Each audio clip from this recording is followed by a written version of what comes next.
and welcome to Foodways channel. Here tonight, we will be talking about the state of Maine and its food culture.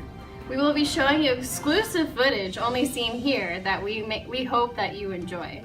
First up, we'll be talking about the geography of Maine.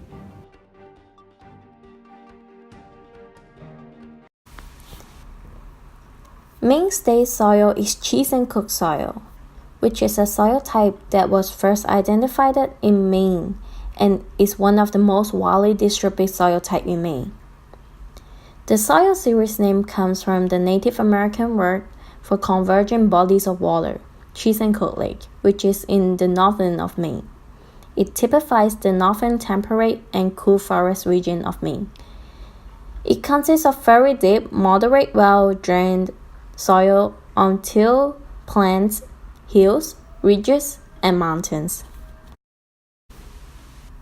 Right now, let me talk about the climate of Maine.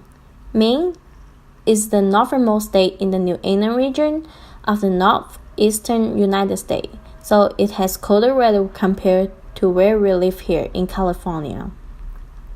Maine has a humid continental climate with warm, humid summers. Winters are cold and snowy throughout the state, and are especially in the northern parts of Maine. Coastal areas are resulting in mild winters and cooler summers. In Maine, the daytime highs are generally in the 75 to 80 degrees range throughout the state in July, with overnight lows in the high 50s degrees. January temperature range from heights near 32 degrees on the southern coast to overnight lows averaging below 0 degrees in the far north. The elevation of Maine. The highest point in Maine is Mount Katahdin at 5,276 feet above sea level, and the lowest point in Maine is sea level where the Atlantic Ocean is. The state of Maine is really close to Quebec and New Brunswick, Canada, and also New Hampshire in the United States. Acadian influences the culture in Maine. The Acadians are French speakers who live in the French-speaking areas of Atlantic Canada. But there are also Acadians in Maine who settle in the upper St. John Valley, particularly around Madawaska, Maine. They came from those who escaped deportation by ship. They either flew into Quebec or flew south, then met up here at the time before there was a Canadian-American border. Let me introduce you the body of water. The main body of water is the Atlantic Ocean. Moosehead Lake in the central Maine is the largest lake in the state. It is also the largest lake situated entirely within the New England states. The Kennebec River begins at the Moosehead Lake and runs south from about 150 miles before ending at the Gulf of Maine. The Penobscot River system, which includes the Penobscot River and several tributaries, is the longest river system in Maine, which is about 350 miles long. The St. John River is part of the border dividing Maine from Canada. Many other lakes are located in Maine, including Ridgely Lakes in Franklin County, Great Pond in Kennebec County, the Richardson Lakes in Oxford County, and Sebago Lake in Cumberland County. Taylor, hey, what are you doing? Oh, I'm just gonna go swimming in Moosehead Lake, and then I'll probably go canoeing down the Kennebec River. Yeah, I'll see you later. Bye. Thank you, Casey, for your input on geology of Maine. If you've noticed that I've changed my outfit throughout this video, it's just because I like to change outfits a lot. But don't let that distract you. Up next, we have the indigenous people. We have an exclusive video. Please watch carefully.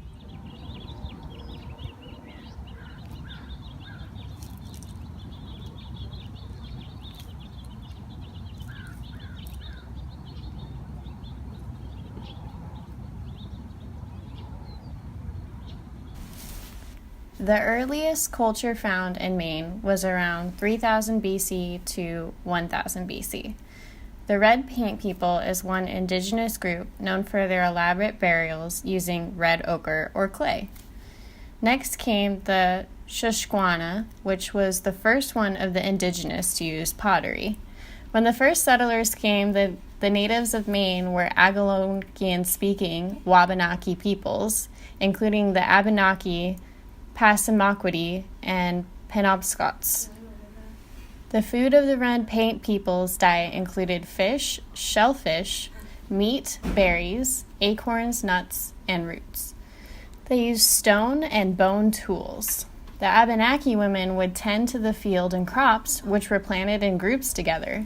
The corn stalk supported the beans and pumpkins or squash, where a shelter was made and reduced weeds.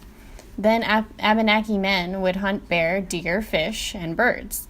They also grew tobacco and made syrup from maple sap. The Passamaquoddy captured seafood like marine mammals, mollusks, crustaceans, and fish. The Penobscot hunted beaver, otters, moose, bears, caribou, fish, and seafood, birds, and possibly marine mammals. The women would gather bird eggs, berries, nuts, and roots. The Penobscot also made pine beer that was an alcoholic drink that contained some vitamin C. Overall, most of the cooking was done by boiling. One way they did this, the natives, was by using clay pots with pointed bottoms that were placed amongst embers. They also would boil water in a basket made from green bark that would be suspended over hot coals. The Indians would bake clams in piles over heated rocks that had been interlaced and covered in seaweed, and this technique was called a clam bake. They might also add corn and fish slices to this pile while it steamed. Some attitudes observed that can be seen amongst the Penobscot where they would observe the tradition of the Galakskabe, which is described as the creator of man and women. Legends then explain the wonder of wind and the growing of corn, which were passed down by oral tradition among the generations, which is how they appreciated corn and how they looked at corn. The first settlers of Maine were French, and in 1604 created their settlement on St. Croix Island, which they named Acadia. In 1607, the first English settlement was Popham Plantation at the end of the Kennebec River. Up until the 1750s, the English and French fought over central Maine when the French lost it to the Indian War. During this time, temporary fishing stations were created. Till the mid-1700s, cod fishing was the main food. When cod declined, mackerel became more important in the 1800s. Smoking the fish was the most used preserving method. The Europeans brought with them alcohol, pork, and poultry, buckwheat, vegetables, potatoes, cabbage, turnips, beans, and peas. Pork and beans, or foyots au lard, was a common food that was sweetened with molasses. Pea soup, or soup aux pois secs, was made in the winter from dried peas and with salted pork added in the soup. Turnip soup, or soup aux navette, is made with turnips, potatoes, and salted pork. Some seasonings was molasses, but also you might find coriander or poivre gent, caraway, cloves, and mace, which were sometimes used in meat pies. The hybrid cuisine that the French brought over came from a fern. Fiddlehead fern was cooked by the Indians, and they taught the first settlers how to gather and cook. The flavor of the fiddlehead fern dish came out to be a combination of asparagus, broccoli, and artichoke flavors.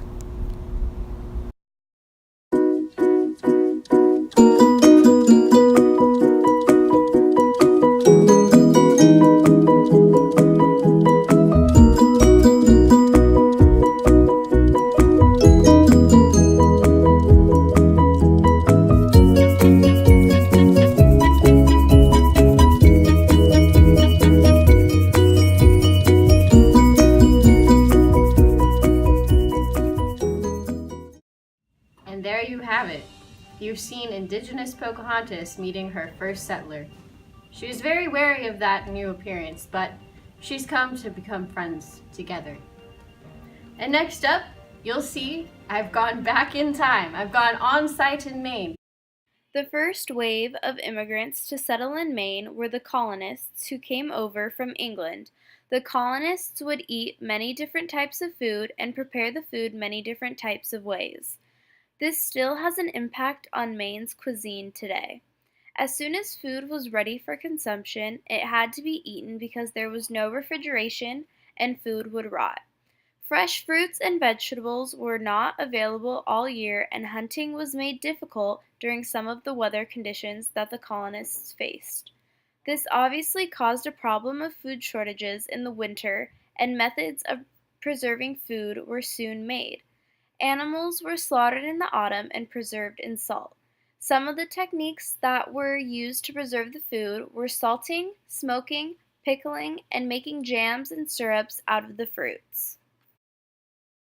The colonists brought over many things from England, such as cattle and pigs. They also brought fruit trees, which were apples, peaches, and apricots. Another thing that they had brought along were honeybees and wheat. Raw fruits and raw vegetables were considered unappetizing, and most were cooked and served in stews, sauces, pottage, soups, and even in pies and fruit cobblers. Some of the techniques that the colonists used to make their food were roasting, boiling, and steaming their meat over a fire, and they would also add salt to their meat to give it a little bit of flavor and help it cook a little bit easier. The colonists would eat their food out of wooden or horn dishes when their food was all ready for them.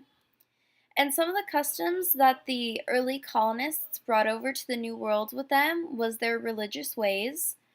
The two religious groups that came over were the Puritans and Quakers. These groups believed that their food should be simple and that it was a sin to eat like kings. Strict religious observances banned the eating of meat on Mondays, Wednesdays, and Fridays, and meat was banned during the religious seasons of Lent as well. 3, 2, 1, roll. Testing, testing. Hi, we're live. I think we've gone back in time. I think over here we're gonna have one of the first immigrants over here showing their famous boiling and salting techniques. Right, we see one right here, right now. Look this way, guys, right here. And you see, she's using some of her boiling methods. Maybe some pork is being boiled. Watch closely for the salting technique. Just like that. That salting technique, though, you can use at home. Only a small portion of Maine's workforce is agriculture due to the fact that the soil makes things difficult to grow things. Maine's agricultural outputs are seafood, poultry, and eggs, dairy products, cattle, blueberries, apples, and maple sugar. Although Maine is known for its seafood, the fish stocks have been decreasing, so fishing has become a business that doesn't make nearly as much profit as it used to in the past. The only type of seafood that would still be abundant today is the lobster. Maine supplies the U.S. with a little over 80% of its lobster. Something else that Maine is the largest producer for in the U.S. is blueberries. These are some of the foods that you would find in Maine today if you were to go and visit. A lobster roll is a fast food sandwich that's native to New England, and it's made of lobster meat served on a grilled hot dog style bun. Along with the lobster in the bun, you may have butter, lemon juice, salt, or black and pepper based on what you prefer. And some of the sides that may come with this lobster roll are like potato chips or French fries. The whoopie pies are another one of Maine's delicacies. It's the official state treat of Maine. The whoopie pies are one of Maine's best known and most loved comfort foods. In Maine, these treats are more like a cake than an actual pie or a cookie with a delicious marshmallow filling. The first sold whoopie pies were from the Lapides Bakery in Maine. They first started selling whoopie pies in 1925 with the opening of their bakery. The recipe for whoopie pies has its origins with the Amish. These cake-like whoopie pies were considered a special treat because they were originally made from leftover batter. According to Amish legend, when children would find these treats in their lunch bags, they would shout, "Whoopee!" Because Maine is the largest producer of blueberries for the U.S., you'll be able to find a lot of things with blueberries in them in Maine, such as blueberry pastries like blueberry pancakes and blueberry pie. There's many different things that they include into their recipe because they do produce a lot of blueberries in that state.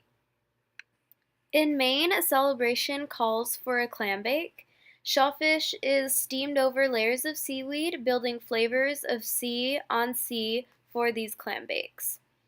It features mussels and lobster tail, Maine potatoes, salt pork, and an egg all snugged up in the seafood nest. You may ask, why an egg? Well, traditionally it was added as a temperature monitor. Once the egg was cooked hard, it meant that it was time to eat. After all the information I gathered, we're finalizing 3 iconic ideas from Maine foodways: geography, cooking technique, and whoopie pie. Due to Maine's vast geographic areas, cool forests, and locations, it is a big part of Maine's major source of food culture. Near the coast of Maine, seafood are well known and well harvested, including lobster and shellfish. Then, the cooking techniques predominantly from the indigenous. Boiling and sauteing is highly present amongst Maine's cooking today. For example, this is the way how Maine people cook lobster, and made it the most famous dish in Maine. Lastly, whoopie pie is Maine's state treat and present all over Maine. Pennsylvania state may lay claim towards whoopie pie, but Maine also has a long history with this cookie confection. The freshly baked whoopies can be found anywhere, everywhere, from gas station counters to fine dining dessert lists. Thank you for joining us tonight on the Foodways channel. And tonight we will be handing out Maine's official state treat, whoopie pies. But in order to receive them, you must all shout whoopee on the count of 3. Now everyone with me? 1, 2, 3. Whoopee!